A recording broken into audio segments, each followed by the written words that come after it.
What's up, my friends? Welcome to this video. Since the other day we had this, I did a live stream talking about common sense, and it had to do with all this drama and things going on in the United States that maybe I'm not happy with, maybe you're not happy with. But let's get back to some charts. Let's look at some price action and remind you of something that I shared with you all the way back in 2018, which still works today. I know that right now there's a lot going on. And usually when there's a lot going on, it's really hard to focus on making money. It's really hard to focus on seeing the opportunity, right? Because it's like when times are good, everyone's like, oh man, I wish, if there's a pullback, like in crypto, you hear this all the time. Man, if there was just a small little pullback in Bitcoin, or if it just pulled back down to 7,000 or 3,000 or 6,000, man, I'd mortgage my house and I'd go all in on Bitcoin. Well, then it happens. And nobody does that. And then the price goes back up, and then once again, oh man, I can't believe I didn't do that. And it's like the same insanity, right? Well, the same thing happens, it just like how that's a micro example, the same thing happens at the macro. The same thing happens when there's, global economic chaos going on. Massive amounts of debt on a national and global level. Protests, all that, so much noise, right? And part of that, what that does is it makes it really hard for you to focus. And it makes it really hard for you to be unbiased and stick to a trade position and to, actually be able to be profitable, right? Because it's like, well, I was in this trade position and I had this whole trade idea and I had my risk management sorted out and my exit strategy. But then, I got in a Twitter fight and then I got all emotional. And then somebody posted how, gold or silver was going to go down because of this. And then so I sold, right? How often does that happen?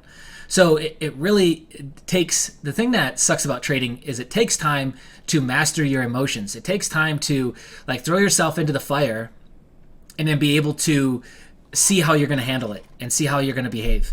And that's why the more you can throw yourself into the fire in fitness or areas that have nothing to do with trading, the better trader you'll be. Because you'll be like, oh shit, well this is nothing. I mean, and there's all these comparisons and all this neuroplasticity, which is neurons that wire together, neurons that fire together will eventually wire together, meaning that they will create these neural synaptic networks, okay? Well, if I'm over here throwing myself into the fire, seeing how I'm going to emotionally handle things, throwing different variables at myself, seeing how far I can push it physically, well, then I'm going to come over here and make correlations to trading. So it's like, maybe I start getting really, really nervous. I'm in this trade position, or I went too big on the trade position and I start getting nervous, whatever, right? And then you start reading Twitter or Facebook or wherever you hang out. You start watching videos, and at first maybe you start with videos that are aligning with your bias. So you're like, yeah, man, I got this figured out. But maybe you stumble onto some videos that disagree with your bias, and they talk about how this stock or this asset is going to go down. And it's really, really easy to spiral out of control, right? So one thing that I like to look for, because again, you guys know I like probabilities. And so one thing that I look for is patterns, of course, but I also look for what's an easy way or an easy process indicator strategy that I can use. And one that I shared with you, if you go back on this channel, I used to do daily gold and silver update videos. I don't know why, I just got on this groove of shooting videos, kind of updating market analysis every day, right? Because this channel has gone through many iterations. I don't know if you could tell. But I shared with you a strategy that literally just played out this year, that literally just played out over the last couple months, okay? Starting back in March and ending today. And so we're looking at XAG, which is silver. And today, silver hit $23. That has not happened. $23 has not happened since 2013. Can you believe that? November of 2013. And we kind of, maybe, sort of. Nope, that was 21. So, yeah, 2013. Holy cow, right? So, what's this strategy? I'm going to share it with you again. And what's funny is that when I shared these before, the channel was getting way more views, and these videos would get thousands of views, me sharing this. And guess what? Here we are, 2 years later. This shit still works. Okay, what is it? Very simple. In some markets, non-crypto especially, very simple things do still work. And one of those very simple things is following RSI, Relative Strength Index. oscillator, basically telling you if it's oversold or overbought. Okay, so here's your sweet spot range that they naturally plot on the chart for you, which I believe is what, 30 to 60? Yeah. 30 to 60, 30 to 70. I believe you can change the settings yourself. 30 to 70 is how I have it set. Okay, and so I gave you the strategy, which was very simple. It was this. It was buy when it's extremely oversold like this. Like this level here is 12. Freaking 12, dude. That's insanely oversold. And sell when it is overbought. Not here, not 70. I wouldn't even say not even 80. You could start at 80, but you would be scaling in your selling between, let's say, 80 and 90. And today we just hit, what is the highest that we hit?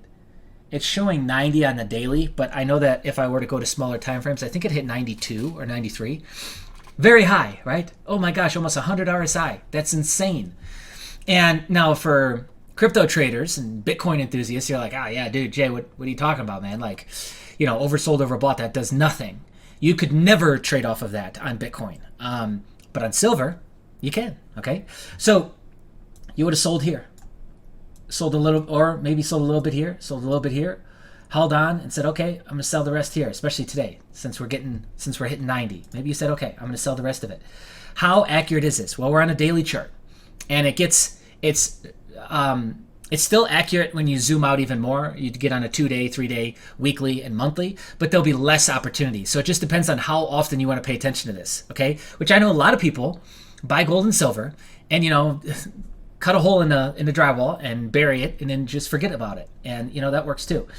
And so, anyways, I did advise the community to buy, and did buying myself at 16. Where were we at? Yeah, that was March. No, I want to say it was last year sometime.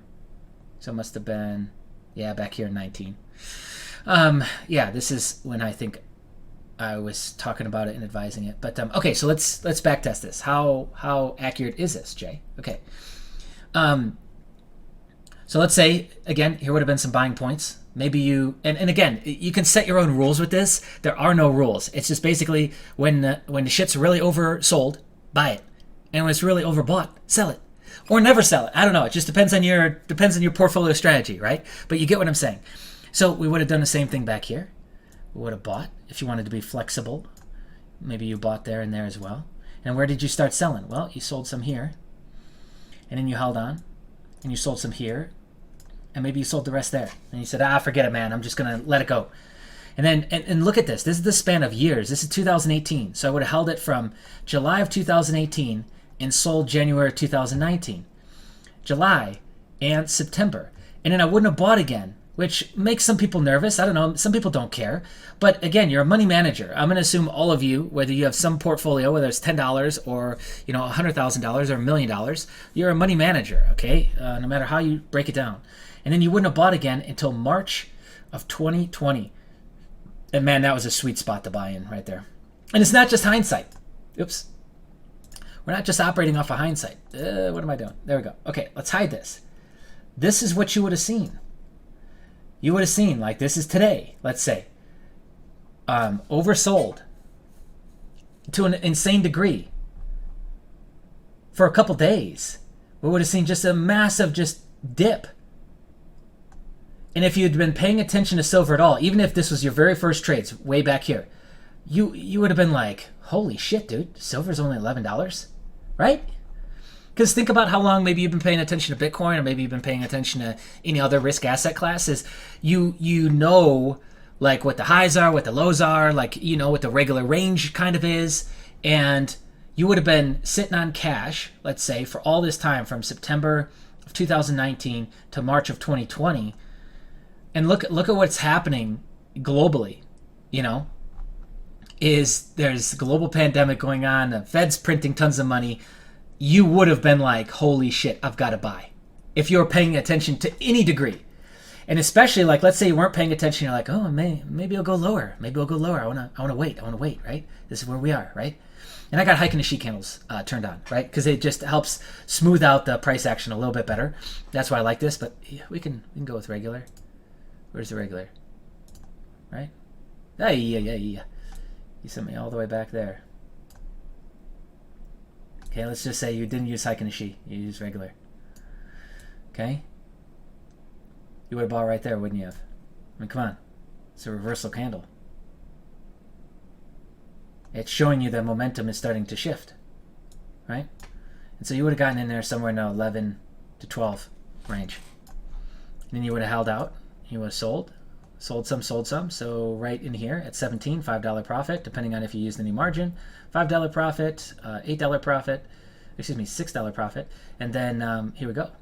You know, you would have been selling the rest today at 23. We're at 23.05. It's climbing again. Hey. Oh, that's why. 8 minutes left on the daily.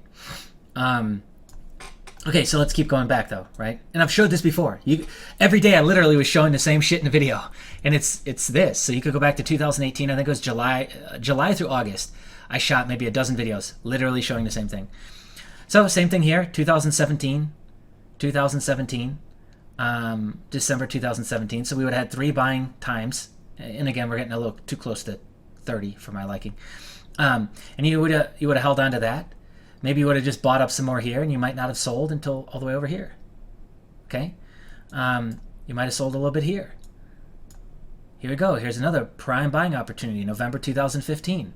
Sell February 2016. Sell April 2016. Sell July 2016.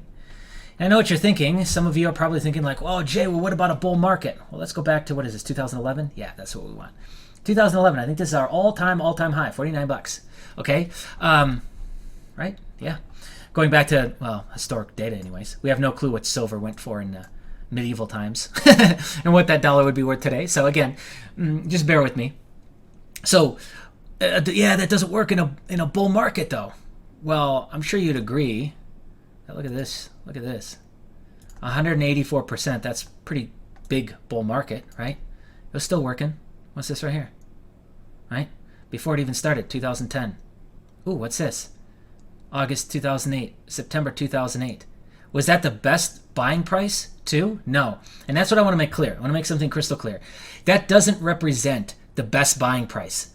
Look at what we saw here. The price continued to go down, but RSI didn't give us, so it didn't deliver the best price. So we would have bought in here at 10 and we dipped down to 8. So again, you know, if you're using margin and you might have had to add more money to your account so you didn't get liquidated, you might have wanted to change your leverage or made some kind of change, or just use no leverage at all, right? You wouldn't have cared if you bought spot at 10 and it was worth 8. You wouldn't have cared, because then it went up to 50. And that's when, you know, most people sold. So yeah, it still worked even back here on probably the quintessential bull run. So it does work, and like I said, it works on larger time frames. It starts to dull out quite a bit though, the action.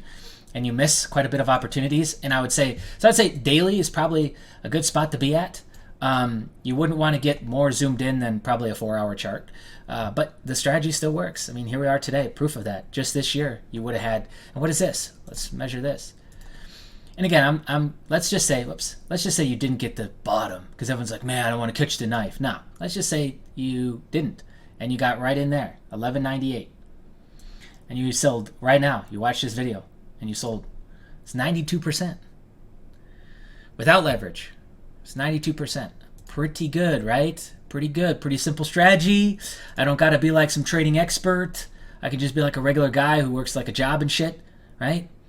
And it still works. And there will be plenty of other opportunities. I mean, let's be honest. With this being so overbought today, it wouldn't be a bad idea to take some profit off the table if you haven't already.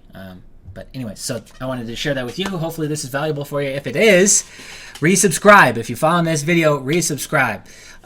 Hit the bell notification. Share this with friends, family, gold bugs alike, crypto enthusiasts, whatever. And we'll see you again real soon.